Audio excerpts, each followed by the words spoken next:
मजलिस-ए-इत्तेहादुल मुस्लिमीन के सदर जनाब असदुद्दीन ओवैसी पर हुआ जानलेवा हमला। मेरठ से दिल्ली के लिए रवाना हुए असदुद्दीन ओवैसी पर 3 से 4 बार फायरिंग हो चुकी है, लेकिन जिस तरह से कहा जाता है करने वाले से बचाने वाला बड़ा है, उसी तरह से मजलिस-ए-इत्तेहादुल मुस्लिमीन के असदुद्दीन ओवैसी बच गए हैं। असदुद्दीन ओवैसी को धक्का भी नहीं लगा, एक प्रेजेंट एमपी को सिक्योरिटी नहीं दे सकी और उनकी लापरवाही की वजह से आज मेंबर ऑफ पार्लियामेंट के ऊपर जो है हमला हुआ है।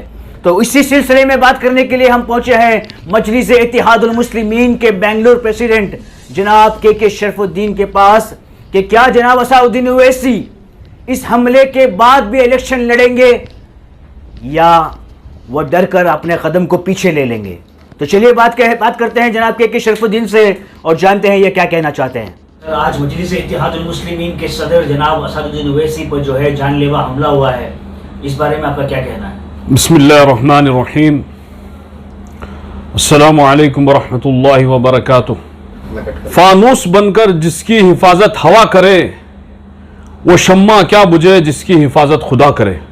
मैं ऑल इंडिया मजलिस-ए-इत्तेहादुल मुस्लिमीन की जानिब से बेंगलुरु के सारे भाइयों को और मेरी प्यारी माँ बहनें और पर्दानशीन ख़वातीन को ये इत्तला बड़ी ही अफसोस के साथ देता हूँ कि आली जनाब बैरिस्टर असदुद्दीन ओवैसी साहब को किसी दरिंदों ने आज मीरठ से दिल्ली सफर करते वक्त इन पर जो है हमला किया गया है। ये एक बहुत ही अफसोसनाक खबर है। आली जनाब बैरिस्टर असदुद्दीन ओवैसी साहब ऐसे कुत्तों से, ऐसे दरिंदों से डरने वाले नहीं हैं। हम एक बात कहते हैं, ऐसे 1000 आए 1000 गए, लेकिन कोई बाकी नहीं रहा।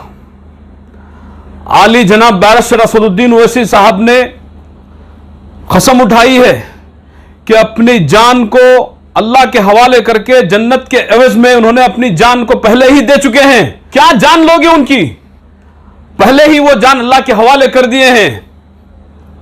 और यह भी बात याद रखो, एक असदुद्दीन नहीं, पूरे भारत के अंदर जो है ऐसे हजारों करोड़ों के असदुद्दीन ओवैसी आज जो है खड़ा हो गए हैं। अल्हम्दुलिल्लाह आली जनाब बैरिस्टर असदुद्दीन ओवैसी साहब की ये मेहनत जो है जाया होने नहीं देंगे इंशाअल्लाह। और हमेशा से अब जब तक के ये इस जलील इन सेकुलरिज्म को बयान करने वाले जलील इंसानों, ये हम जानते हैं कि ये खेल तुम्हारा ही है। आली जनाब बैरिस्टर असदुद्दीन ओवैसी साहब जाकर के यूपी में कई महीनों से जो है इन्होंने जो है मेहनत कर रहे हैं, सबको एक प्लेटफॉर्म में लाने की कोशिश कर रहे हैं, थर्ड फ्रंट की लाने की बात कर रहे हैं, लेकिन इन जलील इंसानों ने, इन जालिमों ने, इन जानवरों ने इन पर हमला करवाया है। सिर्फ एक मकसद था कि इन्होंने जो है दलितों को हाथ मिला लिया, इनके साथ दलित जुड़ गए, पिछड़े सारे बैकवर्ड क्लास के जुड़ गए। क्या ओवैसी साहब अब इलेक्शन लड़ेंगे या वापस हैदराबाद के लिए रवाना हो जाएंगे? जरूर इलेक्शन लड़ेंगे। अल्हम्दुलिल्लाह अल्लाह के फजलो करम से अल्लाह ने उनकी जान की, माल की, इज्जत की, सब चीज की अल्लाह ने उनको महफूज कर लिया। ये हमारे लिए, अवामुन नास के लिए, पूरे भारत के इंसानों के लिए ये जो बहुत ही बड़ी खुशखबरी है कि अल्लाह ताला ने सलामती के साथ जो है इनको जो है वापस जो है भेजा है। ये असल मकसद इनका ये है, जिस तरीके से इनको नजर आ रहा है कि ये जो है नाकाम होते हुए नजर आ रहे हैं। आली जनाब बैरिस्टर असदुद्दीन ओवैसी साहब जो है पूरे भारत के लिए एक लीडरशिप को खड़ा करने की कोशिश कर रहे हैं। ये लीडरशिप जो आ रही है इनकी मेहनतों से, इनके इरादों से, इनकी हर चीज की, वो इनके उठाए हुए कदम से आज मुसलमान दलित जाग रहा है। ये चीज से ये परेशान होकर ये कदम उठाए हैं। सर, क्या लगता है आपको कि जब ये जा रहे थे, क्या एक एमपी होने के नाते कि इनके पास इतनी सिक्योरिटी नहीं थी या सिक्योरिटी ना होने की वजह से इनके ऊपर हमला हुआ है? देखिए, मैं आपको पहले भी कहा, सबसे पहले तो हम अल्लाह पर भरोसा रखते हैं। दूसरा, चाहिए था कि गवर्नमेंट को इनको जो है पूरी तरीके से सिक्योरिटी देते। ये इसमें भी जो है गवर्नमेंट की कहीं ना कहीं नाकामी रही है ना। जबकि ये पूरे भारत के पार्टी प्रेसिडेंट हैं, ऑल इंडिया मजलिस इत्तेहादुल मुस्लिमीन के पार्टी प्रेसिडेंट भी हैं और मेंबर ऑफ पार्लियामेंट भी हैं, जबकि इनकी जान की महफूज नहीं है, तो आम आदमियों का क्या होगा? ये क्या है सिक्योरिटी? बाकी आदमियों को क्या सिक्योरिटी देंगे? सर, इससे पहले भी इनके घर के ऊपर हमला हुआ था, मतलब जानलेवा नहीं, इस बार तो गन से नहीं। ये इनकी साजिशें हमारे आली जनाब बैरिस्टर असदुद्दीन ओवैसी साहब बताते हैं कि वो 14 साल की उम्र थी तब से इनकी साजिशें देखते आ रहे हैं। लेकिन मैं उन वहां की यूपी गवर्नमेंट से मैं सवाल करना चाहता हूं, मेरठ के स्टेट गवर्नमेंट से मैं सवाल करता हूं, ये इतना हादसा होने पर ये लोग, इनकी सिक्योरिटी कहां थी? पुलिस डिपार्टमेंट कहां थी? क्यों इनका प्लान नहीं पकड़ा गया?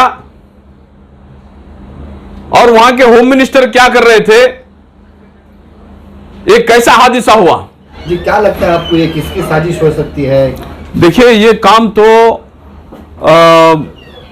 इंटेलिजेंस ही बता सकती है और मुझे लगता है कि कहीं ना कहीं यूपी पुलिस जो है इस पर नाकाम रही है और वहां की इंटेलिजेंस जो है कमजोर है। अगर वहां की इंटेलिजेंस मजबूत रहती तो कहीं ना कहीं रिपोर्ट दिया जाता, सिक्योरिटी दी जाती।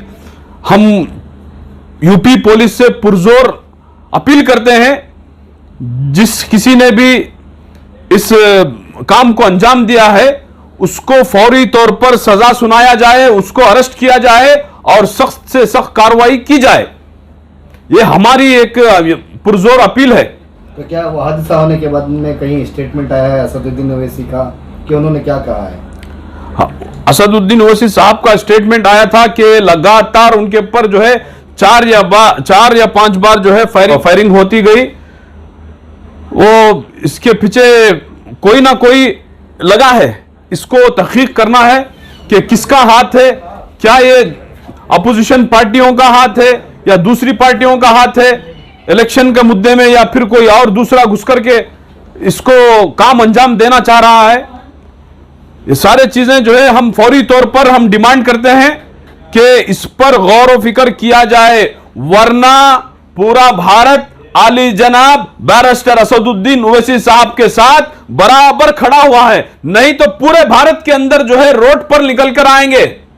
हम जो है यूपी की पुलिस से कह रहे हैं कि पूरे भारत के अंदर जो है रोड पर निकल कर आकर प्रोटेस्ट करेंगे कि इनका इंसाफ हमें जरूर चाहिए।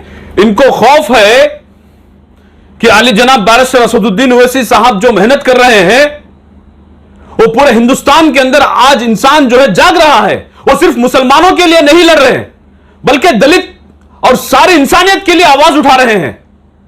इनको यह खौफ है, ये जिस किसी ने भी किया है इसके ऊपर जो है सख्त से सख्त कार्रवाई करनी चाहिए। जैसे कि अवाम देख रही है कि जैसे हर जगह पे कहीं जुल्म होता है तो पहले ऑल इंडिया मजलिस इत्तेहादुल मुस्लिमीन से आवाज पहुंचती है। जैसे आपने भी देखा होगा, कर्नाटक के अंदर कहीं पे भी आवाज हो, कहीं पे भी जुल्म हो जाए, किसी के ऊपर जुल्म करते हैं तो पहले ऑल इंडिया मजलिस इत्तेहादुल मुस्लिमीन आवाज उठाती है। इसी तरीके से कई दिनों से आप देख रहे हैं कि 6 से 7 ऐसे हमले हो गए मुसलमानों के ऊपर, सिर्फ एक हिजाब और टोपी दाढ़ी कई सारे जो है नामों के साथ जो है लगातार हादसे होते गए। सबकी जबानें बंद थी, तो सारे पॉलिटिकल पार्टी के जबाने पर ताले लगे हुए थे। यहां पर आली जनाब बैरिस्टर असदुद्दीन ओवैसी साहब की रहबरी पर ऑल इंडिया मजलिस इत्तेहादुल मुस्लिमीन की जानिब से हर वो इसके ऊपर जो है हमने उस पर आवाज उठाई है। बेंगलोर शहर के अंदर भी उन्हीं की प्लेटफॉर्म से यहां पर जो है काम चल रहा है और आवाज उठाई जा रही है। एक मजबूत ताकत है, एक मजबूत प्लेटफॉर्म है सारी इंसानियत के लिए। अल्हम्दुलिल्लाह हम अल्लाह से दुआ भी करते हैं कि अल्लाह ताला जो है इनकी उम्र में बरकत अता फरमाए, अल्लाह ताला इनको सेहत की दौलत से माला माल करे और पूरे भारत के लिए जैसे रहबरी फरमा रहे हैं, अल्लाह ताला ऐसे ही हमारे ऊपर जो है इनको रहबरी के लिए कायम व दायम फरमाए।